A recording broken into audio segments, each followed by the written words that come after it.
Welcome. We're going to demystify the rules of the invisible world of radio frequencies. We'll break down who actually makes the laws for the airwaves and why sometimes your gadgets just don't play nice with each other.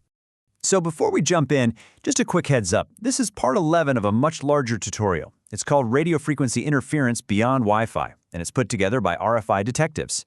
It's really geared towards a more technically savvy audience, and for this part, we're focusing only on the material from Chapter 11, which is all about the regulatory framework. Okay, let's get into it. And to frame this whole discussion, let's start with a pretty simple question. If you imagine all the airwaves around us as this massive, invisible public highway, who's writing the traffic laws to stop it from becoming total chaos? Well, that question leads us right into the first part of our journey today, meeting the people who are essentially the highway planners for the entire radio spectrum. Here in the U.S., the main organization in charge of managing this whole highway system is the FCC, the Federal Communications Commission. They're the ones setting the rules of the road, all laid out in Title 47 of the Code of Federal Regulations. And this isn't just a United States thing. Far from it. As you can see, countries all over the world have their own versions. You've got ISED up in Canada, Ofcom in the UK. They're all trying to do the same thing. Bring some order to the potential chaos in their neck of the woods. Okay, so if the FCC is the planner, what's the actual rulebook that your everyday gadgets have to follow? Let's take a look at the highway code for your devices. For pretty much every wireless gadget you own, I'm talking your car's key fob, your Wi-Fi router, that garage door opener, the key set of rules is called FCC Part 15.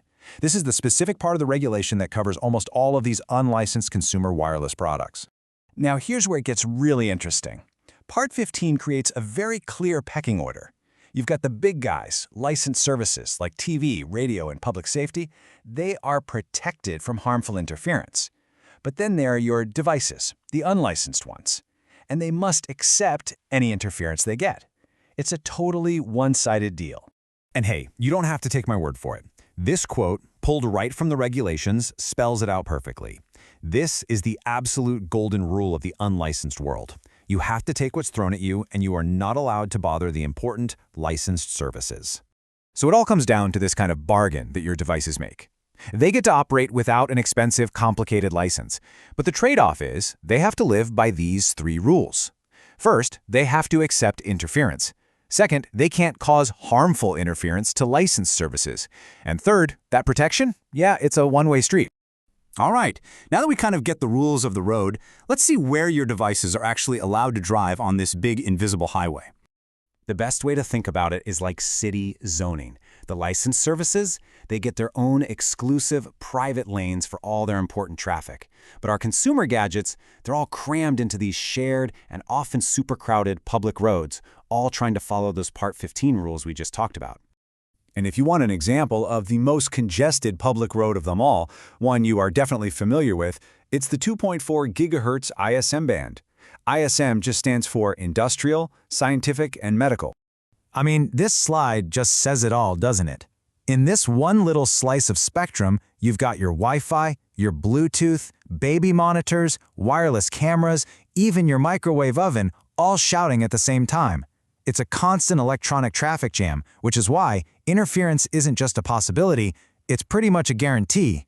So, with all this traffic and this huge potential for chaos, who's the cop on the beat? Who enforces the rules? Let's go meet the Highway Patrol. The FCC does have field offices that act as the patrol, but, and this is a really big but, their priorities are crystal clear. As you can see here, job number 1 is protecting public safety and airplanes. Number 2 is protecting the licensed broadcasters, and way down at the bottom of the list is dealing with interference between 2 unlicensed devices. So that complaint about your neighbor's baby monitor messing with your key fob?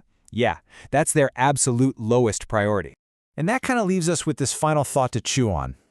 As we keep filling our homes and our lives with a seemingly infinite number of new wireless gadgets, all fighting for a very finite amount of space on the airwaves, are these rules, which were really designed for a much simpler time, still enough to manage the coming chaos?